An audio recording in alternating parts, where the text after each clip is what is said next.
Welcome again. Kutaa irraa kana keessattis jechoota baay'ee kan barannu ta'a. Erga jechoota san baranne hima mataa keenyaa kan irraa ijaarru yookiin immoo akkamitti akka itti haasawaa tokko gochuu dandeenyu kan barannu ta'a. Kutaa irraa kana keessattis English proverbs yookiin immoo makmaaksoota Ingiliffaadhaa fayyadamuudhaan jechoota baay'ee kan barannuu fi akkasuma jechoota erga baranne booda hima mataa keenyaa irraa ijaarru yookiin immoo haasawaa mataa keenyaa irraa ijaarrachuu kan dandeenyu ta'a. Amma xumura viidiyoo kanatti nu faana turaadha. Maaliif jettan xumura irrattis karaa garee WhatsAppiitiin qormaanni kan kennamu ta'a iflaaltu jechuudha. So gareetti yoon dabalamin gareetti dabalamaadha. Erga viidiyoo ilaaltan yeroo hundaa qormaata kennamu jira. Qormaatichatti iflaaltu jechuudha. So gara barumsaa irra dhufneef itti haasennu. So proverbiin keenya kan jalqabaa isa kana jechuudha. Kanarraati. So maal jedha? Akkaataa itti dubbisnus gadi fageenyaan kan barannu ta'a jechuudha.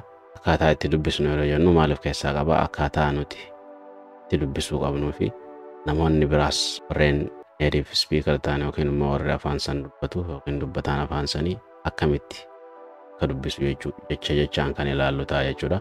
So kan irratti xiyyeeffannu hima kana keessaa jechuudha. Yookiin immoo sentensii kana keessaa kana jechuudha. Maal jedha? Easy jedha jechuudha. Easy. So asirratti jechaan kan dubbisu eegalloo ta'e maal jedha? Easy come. So maal jedha? Easy. Okay. Come jennee dubbifna jechuudha. Sana maal jennee dubbifna? Come. Okay. Easy. Maal jennee dubbifna? Go. Go jennaa jechuudha. So akkamitti walirra dubbifna? Easy come, easy go jedha. Easy come, easy go jedhamee isin. Yeroo jettan barreeffama viidiyoo kanarra jiru osoo ilaalle irraa garagaluudhaan mataa keessaa jechuudhaafis shaakaluu qabdu jechuudha. Maaliif makmaaksa yeroo takka haasoo yeroo haasoftan jidduu fidachuu dandeessu jechuudha. Maal jennee easy come easy go. Matarraa ammas jechuu dandeenyaan wanta akka jijjiirtanii jechuudha. So hiikni isaa maal ta'a ka jedhu haa ilaallu amma. Easy jechuun salphaa jenne, come jechuun dhufuu jenne. Easyin salphaa jenne asittis deebitee dhufte go jedha. Deema yookiin deemuu jechuudha. So mee walirratti deebisne haa ilaallu. Jechaa fi jecha walirratti dabalaa yeroo deemnu hiikaan jijjiiramaa deema jechuudha. Easy come jechuun maali? Salphatti dhufuu jechuudha. Okay? Kanaaf kanas walirratti deebisne ilaalle easy go jedha. Salphatti deemuu jechuudha. So maal jechuu barbaade amma? Easy come easy go yeroo jennu wanti kun makmaaksa yookiin mammaaksa wanti salphatti dhufe salphatti deemaa jechuu barbaadameeti. So hiikaan kallattiidha. Easy come salphatti kan dhufe yookiin immoo salphatti wanni dhufe easy go asumatti deemaa jechuudha. Salphumatti deema. Okay? Hiikni isaa afaan Oromoodhaan salphaan kan dhufe yookiin immoo salphaan dhufe salphatti deemaa jedha. Wanti jedhamu barbaadame immoo maal jenne? Akka makmaaksa kanatti wanta akka osoo ittiin laffaane fakkeenyaaf yoo qabaattan asuma tajaajilu jechuudha. Qabeenya tokko yoo osoo ittiin laffaane argattan baasuunis isinitti salphaadha jechuudha. Kana jechuu agarsiisa. Become easy go jetta jechuun haala akkasii wanta akkasii yoo mudate nama osoo hin dalagne maallaqa namni kannee fi maallaqa san faffacaasu yoo argattan maal jettanii waan jarri jette dhageettaniittu jettaanii jarri akka jette dhageessi. Easy come easy go jettaa jechuudha. Salphaa dhufe salphumatti deemti jechuudha. Alright, amma gaa kan itti aanu jecha easy jettuuf fayyadamne haasawaa adda addaa gochuu akkamitti dandeenya kan jedhudha. So fakkeenya inni jalqabaa kan nuti uummanne kana this test is so easy. So jechaan kan ilaallu yoo ta'e this ka jedhu irraa kaanu this ka jedhuu fi test jennee dubbifna. Kun immoo easy dhaan beektanii. Kun immoo maali? So. Easy jennee reefu kana ni beekna. So walirratti yeroo dubbifnu maal jedha? This test is so easy jennee jechuudha. This test is so easy. Asirratti this ka jedhu this jennee dubbifnu. Yeroo hundaa of eeggadhaadha. This jenna. This test is so easy. This test is so easy jedhame. Alright. So hiikni isaa this jechuun kuni jechuudha wanti si dura jiru kan ati itti akeekaa jettudha. test jedha. Testiin qormaata is so easy. Okay, hedduu salphaadha jechuudha. So jechuun baay'ee jechuudha. Yookiin immoo haalaan jechuudha. Qormaanni kun akka malee salphaadha jennee dubbachuu dandeenya jechuudha. Kun immoo maal jedha? It's not as easy as it looks. It's not as easy as it looks. So dura tokko tokkoon kan jennu ta'a. Sirratti it is jennee not jennee dubbifna. It's not as easy as. Okay, it looks akkanatti dubbifnu. So hima kana dheeraa waan ta'eef lama kan deemnu ta'a jechuudha. So it is, it's not hanga jedhu lama. Marsaa itti aanu it's not as easy as kan jedhu hamma kana dubbifnu jechuudha. Maal jenne? It's not as easy as. Okay, amma kana yoo dubbiftan kan dubbisuun salphaadha jechuudha. Irra deebi'aa tartakka dubbisa. It's not as easy as. Booda it looks. So amma guutuu isaa jechuuf yaalii godhaadha. It's not as easy as. It is not as easy as it looks. It is not as easy as it looks. As jennaa jechuudha. Hiikni isaa maali? It is kan jedhuudha shorti ta'e. So it is not as easy as it looks yeroo jennu kalaalan kana salphaa miti jechuudha. Okay, yookiin immoo akka mul'atutti salphaa miti jechuun akka laalanitti salphaa miti jechuudha. Wanti yoo qormaata ta'es yoo waan adda addaa ta'es wanta yoo laalan salphaa fakkaatu kan immoo ulfaatu yeroo agarru akkas jennaa jechuudha. Kam jenne it is not as easy as it looks jennaa jechuudha. Jecha easy jedhutti fayyadamnee himni biraa kan nuti ijaaruu dandeenya kamii? Take it easy jedha. Sirratti jecha take jedhuu fi ammas it kan jedhu dhufee jira. Pronounidha. Nama waan taaneef fayyadamna jenne. So take it easy. Take it easy. Dafnee akkasii jennaa jiru. Take it easy. Take it easy. Take it easy jechuudha. Okay, take it easy. Take it easy. Hii kana gara itti xiqqishoo jijjiirraa jechuudha. So take it easy. Ja'a laalame viidiyoo kana dhaabaatii ja'a yeroo lama akkas.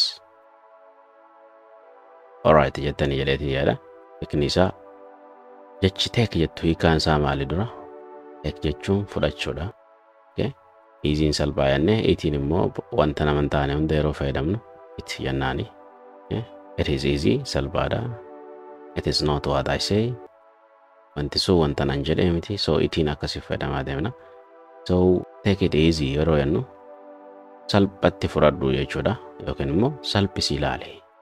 Namni tokko yeroo takka waanuma hin jirre irratti yeroo loloo agarta. So hin ulfeessini salphisi ilaali jechuu yeroo barbaaddu. Bro, take it easy jettaan jechuudha. Leessoo salphisi ilaali malee salphatti fudhuu jechuudha. Maaliif taking fudhuu yookiin immoo fudhachuu waan ta'eef. So akka amma hima kanatti yookiin kontekstii kanatti maali? Salphisi ilaalii ta'a jechuudha. So ammas jechuma easy fayyadamnee maal uumuu dandeenye? Hima kana uumne jechuudha. Himni kun maal jedhamee haa dubbifnu? Dheeraa ta'us waliin dubbifna. Okay, jechi jalqabaa learning jedha. Learning. Okay, a new jechuun maal jechuudha? Ana waa kam jennee dubbifna? Language jennamoo maal jennee dubbifna? Baay'inaa yeroo hedduu jechi kun nama Ingiliffa reefu barataa jiru ni ulfaata. Language faa jechuu danda'a akka afaan Oromootti. So language. Language. So asirratti kanaaf jechi easy'n wanta tokkoof gala yeroo hundaa verb to be jedhamti yookiin immoo linking verb jedhamti. So hiikni isaa maali yoo laallu ta'e dura tokko tokkooni pronunciation isaatti deebina. Learning jechuun barachuun, a new haarawa, language afaan. Okay, is never gonkumaa easy salphaa.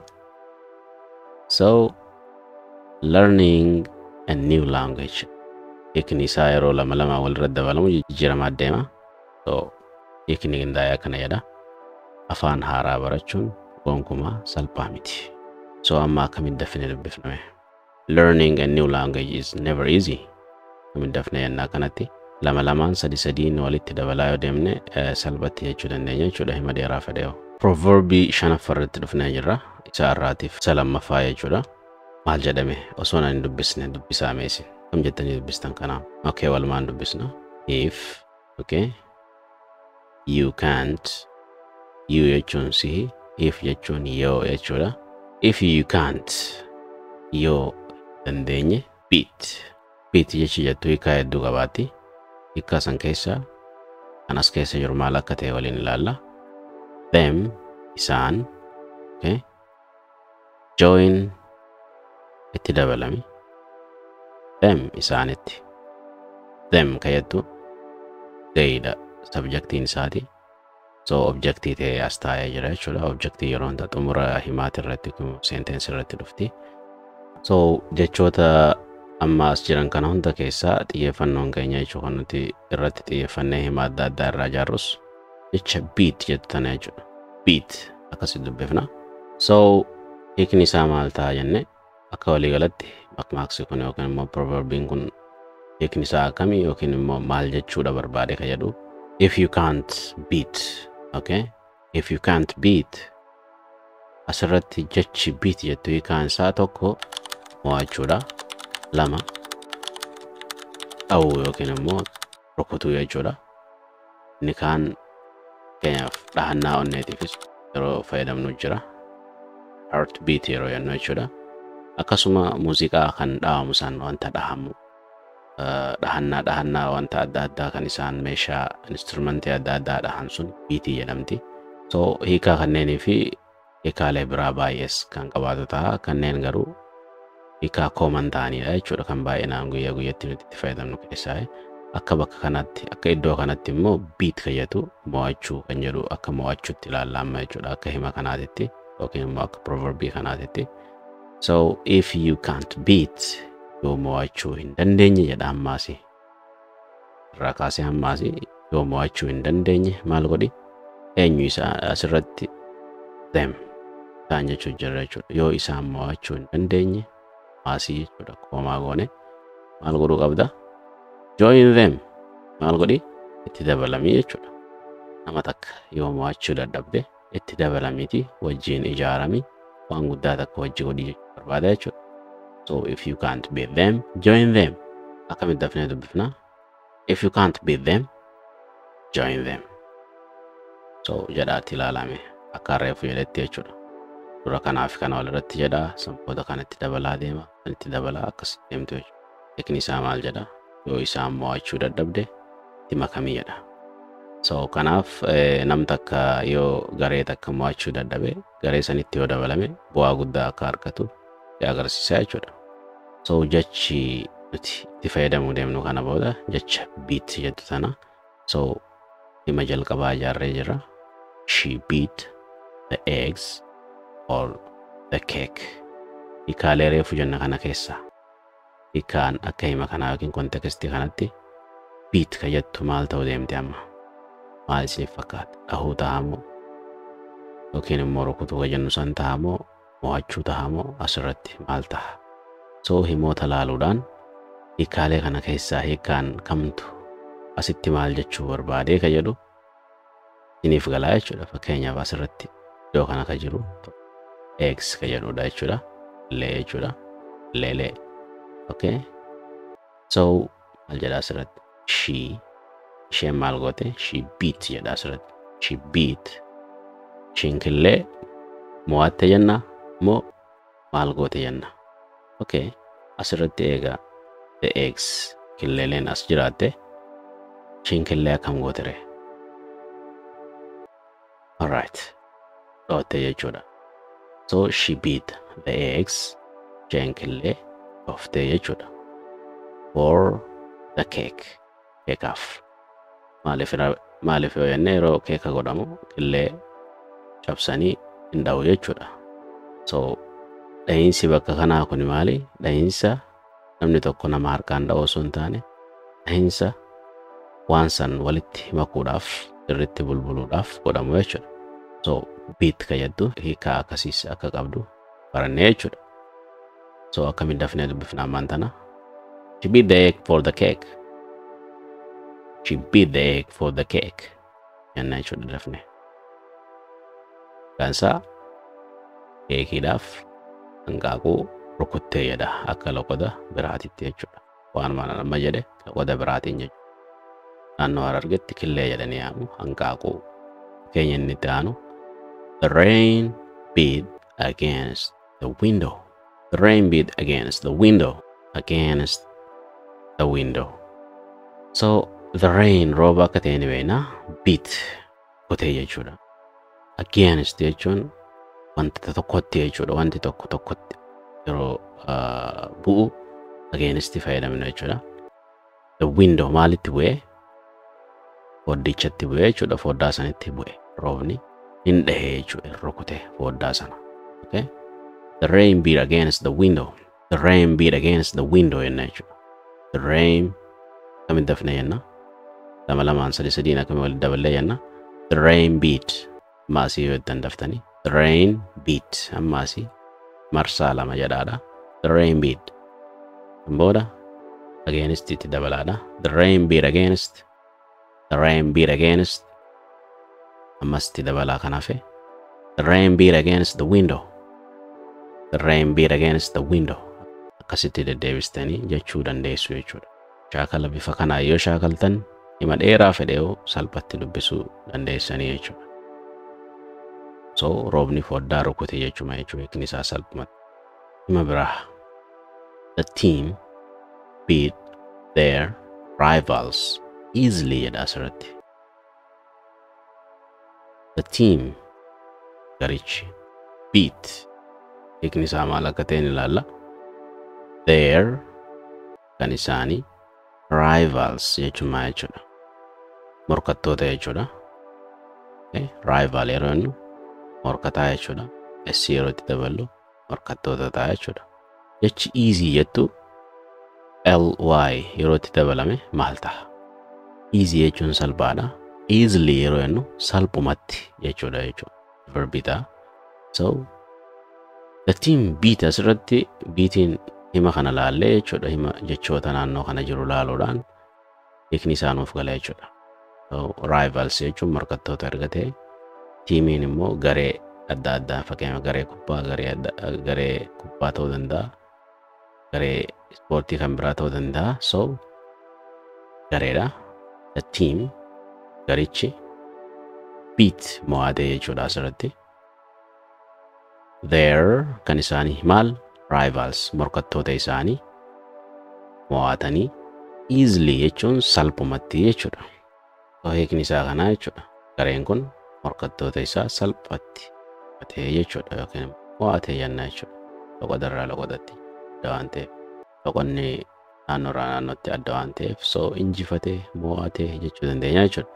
So akkuma beekamu pronunciation asirriitiin dafnee akkuma warra afaan san dubbatutti jechuuf haa shaakallu. Kam jennee the team beat the team beat their rivals. The team beat their rivals easily. The team beat their rivals easily. Deddeebisaadha akkana nama deddeebisee jechuudha. Walitti hidhaa fidetti. Okay? This is a technique that enable you to say any long sentences. Okay? Kuni teknika nuti itti fayyadamne jecha dheeraa fedhe jechuu dandeenyudha jechuudha. So don't forget this. Okay? Whenever you read any sentence. Okay, kan itti aanu her heart asirratti her heart hin jennu her heart hin jennu kam jechuu qabna asirratti her jenna jechuudha. Her hin jennu alif barsiisonni biyyattii yeroo barsiisan pronunciation baay'inaan nuti beeknu her jenna jechuudha. Hin dheeressina her ta'uu qaba jechuudha. Maaliif isaan akka itti dubbisanii dubbisu akka dubbataan afaan sanii dubbatutti yookiin immoo nurraa dhagahutti dubbisuu qabna jechuudha jecha hundaa'u. So her heart yoo jetteen wanni ati jetteen heartiin kunu miidhaa afaatti fakkaata jechi heart jedhamu tokko jira. So jechi sun miidhuu jechuudha. Her gizee jettee heriin rifeensa beeka inni ati qayyachuu barbaaddi ishii jechuudha jecha her jettutuni kan ishii jechuudha. So ati maal jetteeni her heart jetteen. So hiikni maali kan her jettu heri rifeensa jechi akkatti barraa akka biraati. So heart jetteeni miidhaadha. Rifeensi isii miidhaadha jechuu jirti. So hiikkaallee jijjiira jechuudha. Akkaataa itti dubbisa wallaaluun. So her jennaani her. Sirratti herti osoo hin taane maal jennaani hurt. Her hurt. Onneen ishii beat. Asirratti beatiin kun immoo mo'achuu osoo hin taane maal ta'eema naataa jechuudha. Akka harreefu jalqaba irratti isinii dhuge.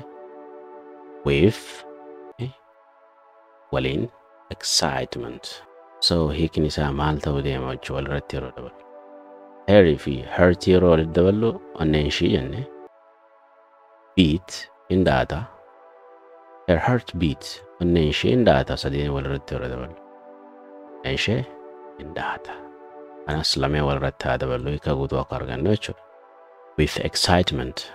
Gammachuudhaan waliin. So yeroo gammannu onneen keenya baay'ee dhaataa jechuudha. So excitement gammachuudha. With excitement yeroo jennu gammachuu waliin. So gammachuu takkarraa namni sun onneen isaa akka malee dhaataa jira jechuudha. Namni amma dubbisaa jiru kun. Irratti hima kana deebisnee yeroo jennu al tokkoon her heart beat with excitement. Hiikni isaa maali? Onneen ishee gammachuudhaan dhaatee. Maqmaaqsa yookiin immoo proverbii xumuraa kan kutaa irraati irra geenye maal jedha? Osoo hiikaa isatti hin deebine jechoota kana tokko tokkoon hiika isaa kan ilaallataa dura. So necessity yeroo jennu barbaachisummaan jechuudha. Okay? Necessary yeroo jennu barbaachisaadha jechuu jirra. Necessity yeroo jennu barbaachisummaan is a mother. Haadha maaliiti? Is a mother. Haadha jechuu jira. Of invention. Kalaqaatii jechuu jira. Fakkeenyaaf jechi invent jedhu rootiin isaa kalaquu jechuudha. Invention jechuun kalaqa jechuudha. Walirratti maal ta'uu deema? Necessity barbaachisummaan is the mother. Haadha maaliiti? Of kan waan sanii jechuu agarsiistu ofiin bakka kana. Waan sanii yeroo jedhu haadha maaliiti? Haadha kalaqaatii jechuudha. Necessity is a mother of invention yeroo jennu barbaachisummaan haadha kalaqaati. Maal jechuudha hiikaan isaa akkatti namaan galu? Waan inni jechuu barbaade yoo beekne qofa gala jechuudha. Fakkeenyaaf namni tokko dur karaa dheeraa deema. Karaa dheeraa lukaan deema jechuudha. Karaa dheeraa kana maaliifin waan bira fayyadame waan takka uume waan karaa kana na oofu ni uumne jedhee yaaduu eegalaa jechuudha ilmi namaa. San booda konkolaataa uumaa jechuudha yookiin immoo mootor saayikila uumuu danda'a. Yookiin waan adda addaa uumuudhaan barbaachisummaa waan isa barbaachise san jechuudha. Karaa dheeraa san iddoo miilaan deemu konkolaataa yookiin immoo waan bira fayyadamee deemuu yaaduu eegalaa jechuudha. So saniif namoonni waa uuman kun yookiin waa kalaqan rakkinni wayii tokko hoggaa uumame barbaachisummaa waan takkaa yeroo argamtu namni waan adda addaa kalaquu eegalaa jechuudha. So fakkeenyaaf mobaayila yoo fudhanne ta'e maaliifin as taa'ee biyya biraatitti naman dubbisne jedhee yaaduu eegalaa jechuudha abbaan dura telefoona oomisu jechuudha. So maaltu barbaachise nama san halaala taa'ee dubbisuu isa barbaachise booda akkaataa telefoona sanitti kalaqan gad taa'ee dizaayin godhee akkasiisan booda telefoona san tolchee jechuudha. So kanaaf necessity is a matter of invention jedhan. Wanta akkasi barbaachisa eessee yaadda waan saniif furmaata fiddaa jechuudha. Wanti akkasi barbaachisuun yookiin immoo nama barbaachisuun kan namni waan barbaade saniif furmaata uumu nama taasisaa jechuudha. Haalota akkasiitii fi kan biraa keessatti yeroo hundaayyuu fayyadamuu dandeessu jechuudha mammaaksa kana. Hiikni isaa maal ta'a? Barbaachisummaan haadha kalaqaati akkuma reefu jennee jechuudha. Logoodha hundattuu tokkuma. Wanni nu hafe dafnee dubbisuudha jechuudha. Pronunciation asirreetini. Necessity is a mother. Necessity is a mother of. Xumurarratti kam jenna? Necessity is a mother of invention. Akkuma bira yeroo bira proverbii tokko yeroo barannu jechoota hundaayuu hiikaa isaa ilaalus jecha san keessaa tokko irratti xiyyeeffanna. So jechi nuti amma irratti xiyyeeffachuu deemnu kan hima adda addaa irraa ijaaruu deemnu hima mataa keenya kana jechuudha. Isa invention jedhu kana invention kalaqa jechuudha. So jecha kanaaf fayyadamne hima mataa keenya isaa ijaarrannu jechuudha. Himni inni jalqabaa isa kana jechuudha. Maal jedha? The invention changed the world jedha. The invention changed the world. Itti tokko tokkoon haa ilaallu. The invention maal jechuudha? Kalaqni changed maal godhe? Jire jechuudha. The world addunyaa jechuudha. So the invention changed the world. The invention changed the world. Yakni isaa maal jechuudha? Kalaqni kun addunyaa jijjiire jedha. Asirratti kayannu kana yookaan immoo daayannaan asirratti yeroo hundaa'u jechi vaawuliidhaan yoo eegale V jennee dubbifna. Jechi dhaan dura jiru yeroo hundaa'u yoo vaawulii ta'e jechuudha eegalli isaa bachistu yoo eegale D jennee dubbisna. Yoo jechi immoo akka fakkeenyaaf asirratti agarru kana yoo hamaadhaan yookiin immoo konsonaantiidhaan dhufe dha jennee dubbifna jechuudha. Fakkeenyaaf the mother jenna asirratti. The mother hin jennu the mother dha jechuudha. Asirratti immoo the invention hin jennu jechuudha. Aleefi dubbachiistuudhaan eegala waan ta'eef. So maal jenna? The invention eegala jechuudha. Garaagarummaan isaa kanuma. So jecha V jettu kanatti fayyadamne jechi V jettu maal agarsiisti? Maal akeekti? Wanta tokkotti akeekaa jirra jechuudha. Wanni irratti haasofnu sun beekamaadha nama nuti wajji haasofnu. So kanaaf V fayyadamna jechuudha. So kalaqni kun jennee jechuudha. Kalaqa makiinaa dubbatu jirra yookiin konkolaataati immoo telefoonaati kan jedhu namichi ni beeka kanatti itti haasofnu. So the invention kalaqni kun addunyaa jire jechuudha. Right. Kunoo maal jechuudha? The invention solved. The invention solved. Kalaqni solved. Furee jira. A major guddoo jechuudha. Maal? Problem. Rakkoo guddoo furee jira jechuudha. The invention solved a major problem. Kalaqni rakkoo hedduu rakkoo guddoo furee jira jechuudha. The invention kalaqni kuni rakkoo guddaa furee jira jechuudha. So barumsi keenya kan proverbirraa jechoota haarawaa barachuu fi akkasuma haasawa mataa keenyaa yookiin immoo himoota mataa keenyaa irraa ijaarrachuu dandeessisu kan kutaa irraa asuma irratti raawwata. Kutaa itti aanuun hamma walitti deebinutti yeroo gaarii isiniif haa ta'u. Have a great time. Bye bye for now.